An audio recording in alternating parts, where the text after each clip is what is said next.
I'm in a quandary. I don't know what to do about my Fender Stratocaster. If you're not familiar with the story, Fender has done something really stupid and in some ways vicious. They've sent out the nastiest letters to companies all over the world telling them to cease and desist making S-style, or as they say, Stratocaster style guitars, and have threatened them with all kinds of things. Now they've been backing off a little bit, but they are saying, destroy your inventory and recall everything you've ever sold, and on and on and on.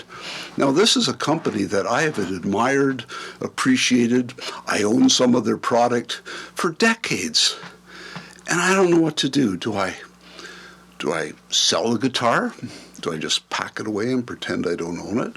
Do I just keep using it in defiance of the stupidities of Fender? I don't know what to do. So I'd like to ask you that question. If you own a Stratocaster or you own Fender product, what are you thinking of doing and how are you approaching this?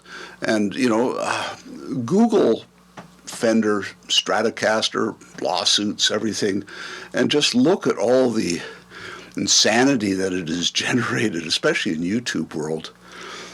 But before I do that, before I get to the questions and everything, let me tell you the story of my 1990 Fender American Standard Stratocaster.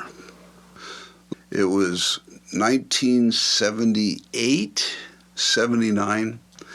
I finally had the money to purchase a good electric guitar. Actually, my dad gave me the money. But anyways, I finally had the money, and so I raced off to my favorite guitar store. And there was only one choice for me, and that had to be a Fender Stratocaster. You see, my guitar heroes all played Strats. Rory Gallagher, Eric Clapton, Stevie Ray Vaughan, on and on and on. All these guys played Stratocasters. And so I got to the store, I grabbed a Strat, I sat down, plugged it in, and I started to play it. And all I could think was, what a piece of crap. It was awful. It had no redeeming qualities. The action was terrible. I looked it over and it was not well assembled at all. And it didn't sound very good. I mean, there was nothing about it I liked. In the meantime, though, there was this 16-year-old kid just standing over top of me, looking down at me. And I always find that really intimidating because the average 16-year-old kid can play me into the dirt. And I'm playing away, I'm looking down, trying to avoid his gaze, and he isn't moving. He's just right there. Finally, he says, "Great guitar, eh?" And I'm thinking to myself, no. So I asked him, why do you think this is a great guitar? What makes this a great guitar? So he proceeds to tell me that he owned a Stratocaster. Then he tells me he replaced the pickups, he replaced the controls, he replaced the trem. My memory's a little fuzzy, but I think he said he replaced the neck as well. And I'm thinking two things at this point. One is he really still playing a Stratocaster? I mean, there isn't a lot left on this guitar. And secondly, why in the world would I buy a guitar where I'd have to turn around and replace half of it just to make it playable and sound like what I'd want to play? That doesn't make any sense to me. I have nothing against modifying a guitar, but that's ridiculous. Not with a brand new guitar. So I set down the Strat and I walked out of there with you're going to laugh because this is totally different, a Dean Elite back in, I think it was 78, 79, whatever time that was. The store I was at was the Canadian importer for these brand new Dean Zelinsky Chicago-made guitars. And if you know what a Dean Elite is, it's more like a Les Paul than a Strat. It had DiMarzio Super Distortion Plus pickups in it, mahogany body, ebony fretboard, gorgeously made, played like butter, sounded amazing. Okay, fast forward almost 20 years, probably, 1995, 96, somewhere in there. I still want my Stratocaster. And so I began a much bigger search. Instead of just going to one store, I went around every store in the Toronto area, trying out Stratocasters. And there's a couple of things I discovered right away. The first thing was that they all sounded and played differently.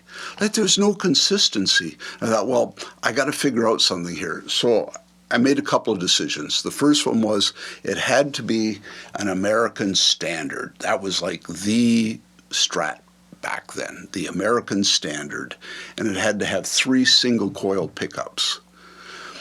The other thing I did to kind of eliminate some of the variation, because even American Standards with 3 single coil pickups sounded differently, I decided I needed an amp, so I decided I was going to choose the amp first. And so at that time, Fender had just released a brand new line of amps, the Blues series. Now there was one in particular, I think there was 3 different amps in the series. There's one in particular, it was a 40-watt amp. Oh, it sounded amazing. It was great. But I was playing in a church band, and we had a small church, and you couldn't get that thing off of one. So I settled for the Blues Junior, which is the only one that's left out of that series, at least that initial series that when it was released back then. So I decided, okay, Blues Junior. So every store I went to, I would grab a Strat and plug it into a Blues Junior. That way I knew that the tone, would be just the guitar issue, not the amp variation issue. I finally hit a guitar store in Port Credit near Toronto called the Guitar Shop, and they had this baby, 1990 American Standard Stratocaster. And I plugged that into a Blues Junior, and I started playing it, and it was everything I wanted. I loved the sound. I loved the action. This guitar is flawless, and it was in mint condition. I mean, whoever owned it before me, because by this time it's like 5 years old or whatever, had obviously not played it much. I've done one setup since 1995, 96, somewhere in around there on it, and that's it. This guitar has been absolutely amazing. But now, fast forward to 2026, I don't know what to do. I love this guitar. If you watch some of my videos, you'll see it featured on there. I love my amp, though I confess that I'm playing through an Opus, a 2-notes Opus nowadays, rather than plugging the amp in. But I love the sound of that amp and that guitar together. They were made for each other. Do I give that up because the company that made them has gone stupid? Is threatening others? And long ago they lost, in the United States at least, the rights to the shape of the body. I don't know what to do. So I want to ask you, what are you thinking about? What are the things that are important to you? If you own a Stratocaster, are you keeping it, selling it, ignoring Fender, saying I'm not going to let their stupidity dictate my love of an instrument? I'd love to hear from you on that, because I'm not sure what to do. This might be the last time I play it for a while. I have other electric guitars. They're over here. I can play them. They're nice. They sound really good. They're not my Strat. None of them are single coil, pickups.